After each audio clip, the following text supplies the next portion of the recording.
Yep, that dead end is exactly where I thought it would be.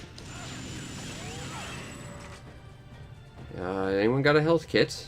It would be rather nice to have one. TimeSplitters on the PS2. Wow, I have wanted to play this one for a while because I'm such a huge fan of the second and especially third games in the series. This game was actually an exclusive for the PS2 and was actually a launch title, which is why I'm probably going to repeat myself a little bit from my Federation vs. Xeon review and say, this game is good, but it definitely makes me appreciate where the series has come since. As I said, this was a launch title for the PS2, and it does feel like it might have been a little bit rushed in development, but the people behind it actually have quite an impressive pedigree. This was the very first game developed by Free Radical Design, one of like 5. But the people who became Free Radical Design were actually a fair number of people who had worked at Rare on GoldenEye and Perfect Dark, and that's actually why they feel very similar in terms of gameplay, because they are both fast, frantic FPSs that are very, very arcadey, and that is probably the best way to have your FPSs as far as I'm concerned. Now, the immediate thing that jumps out at me when I first played this game, especially involving the story, is, where's the story?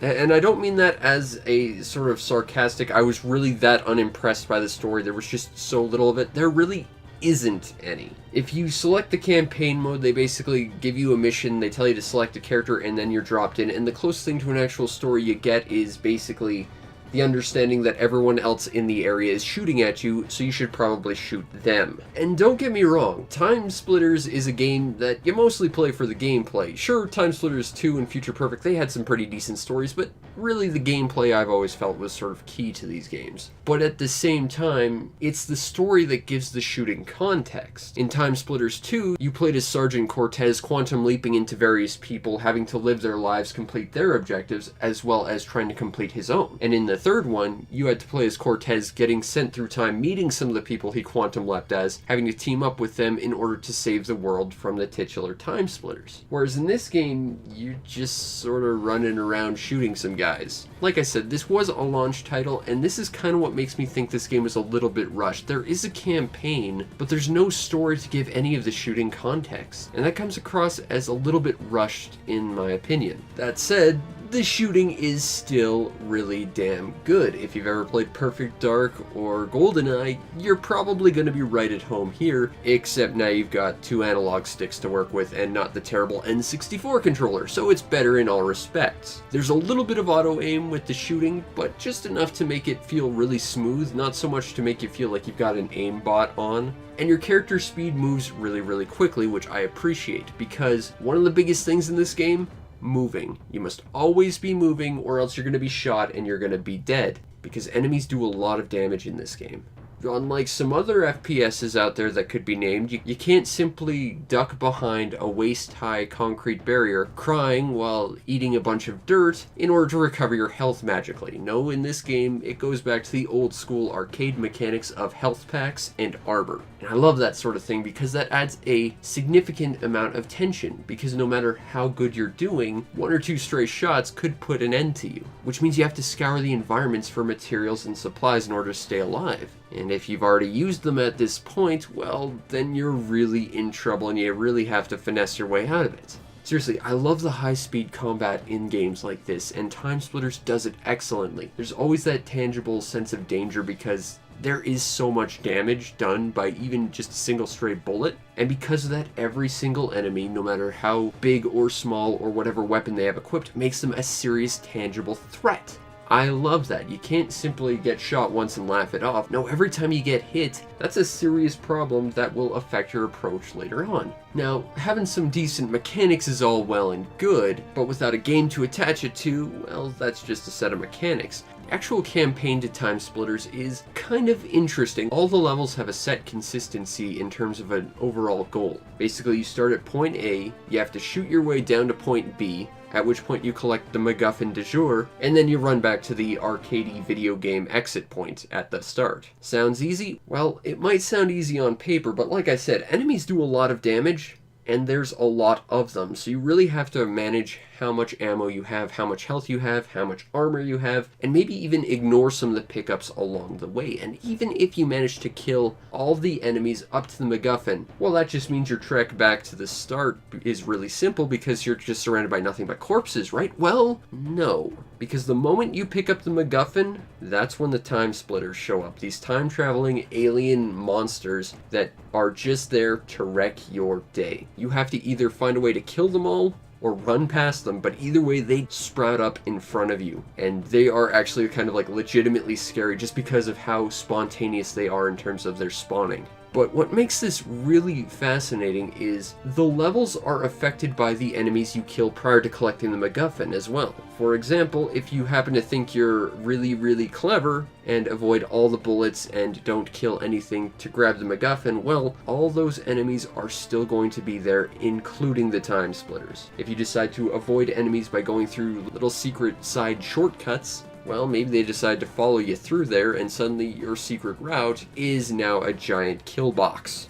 And that actually makes it a very interesting game in order to approach from a strategic point of view. Do you spend the time to kill everything and lower your resources, or do you try and just kill what you need to in order to grab the thing and try and survive on your way back? There's so much strategy in that, and to further deepen the strategy of this game, the level designs are actually built for the most part to have multiple little shortcuts and routes and stuff. This means that you can approach every level in a few different ways, which is really cool, and it absolutely rewards exploration. And given the overall speed of this game, I think that would make it a pretty interesting game to start speedrunning or something. I mean, hell, GoldenEye and Perfect Dark are pretty famous for it. I imagine TimeSplitters, for the very same reason, would be as well. There's so many ways you can approach a level, so many different ways to approach enemies, and the strategy and the difficulty you set it on actually changes as you go, because the higher difficulties have not only less resources, but resources put in different spots. So not only is it a exercise in resource management, but also discovery and strategy and iterating upon your strategy as you progress through the harder difficulties. It's not just simply a matter of, oh, this enemy does even more damage and has more health now. No, it kind of completely shakes up the game a little bit, even though it's something as small as simply adding a couple more enemies and changing what and where certain items are. Now that said, not every level does have multiple shortcuts. From what I can tell, levels like the Chinese restaurant were pretty much entirely linear. And speaking of the Chinese restaurant, for some reason they made arcade mode levels into the single player. Again, feels a little bit rushed. There's also an arcade mode, which I think has made TimeSplitters kind of famous. This, I guess, would be called Versus, but since I can play it with bots, I'm going to choose to talk about it as a single-player experience. And from what I've experienced, it doesn't quite have the same levels as later games. Sure, it has a few, but it doesn't really have my favorite levels as far as I can tell. I couldn't find the disco, which is my favorite level in the entire series, but it still has all the trimmings of a good TimeSplitters game. You've got tons of crazy characters, even though the story has no context for them because no story whatsoever. In the arcade mode, it doesn't matter. You just have a bunch of different crazy characters go nuts. And it wouldn't be an FPS if we didn't talk about guns.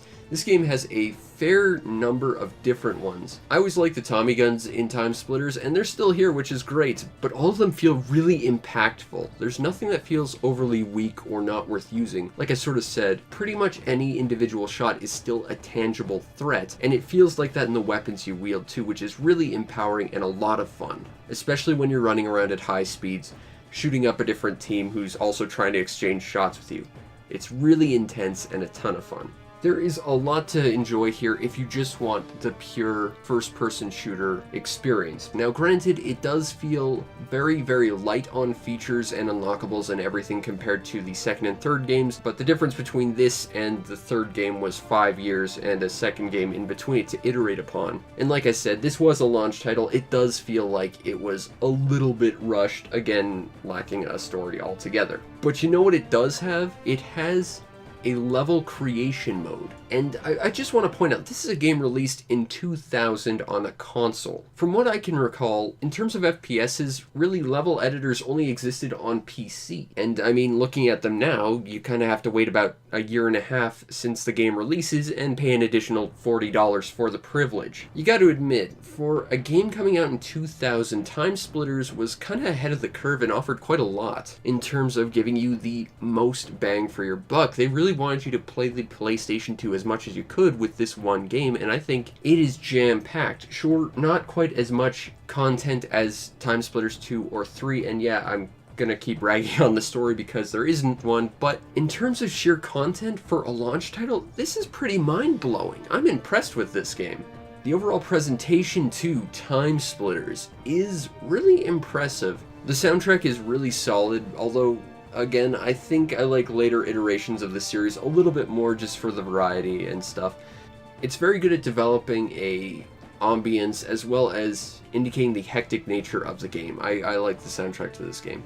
Although I will admit the sound effects feel reused from later iterations of this, and I think even a few of them were used in GoldenEye back in the day, although it's been forever since I played GoldenEye, so don't quote me on that. It does feel like a few of the bullet sound effects were a little bit stock, though. Visually, this game is quite impressive. You've got a bunch of different levels that all have their own sort of set personality and ambience and time period, as the game would indicate, as well as a slew of crazy characters to play as and unlock, and they all make this game feel really unique. I mean, there aren't too many games other than the TimeSplitters games where you can play as a zombie shooting at some hippie cop guy, and saying that out loud is awesome.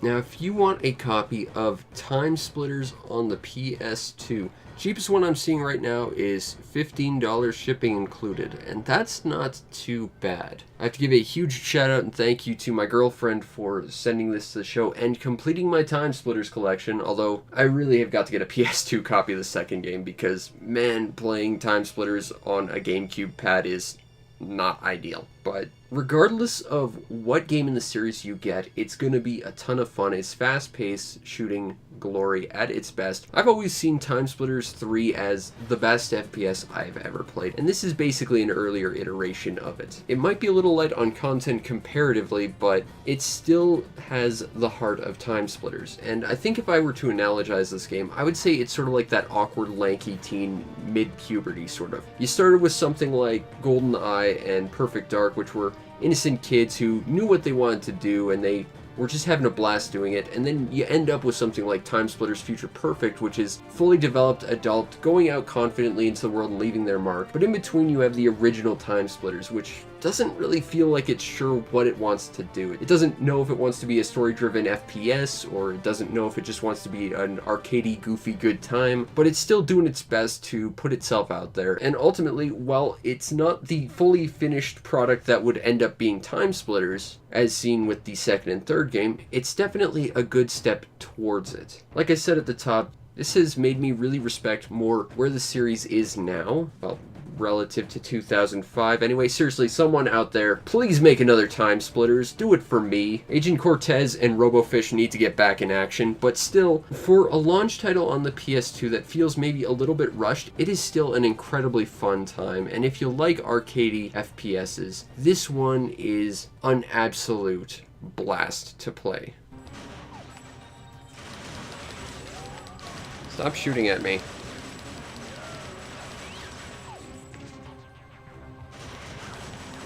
Over here. I mean, I think the thing I was supposed to pick up is over here, but if this is a little secret thing. Ah!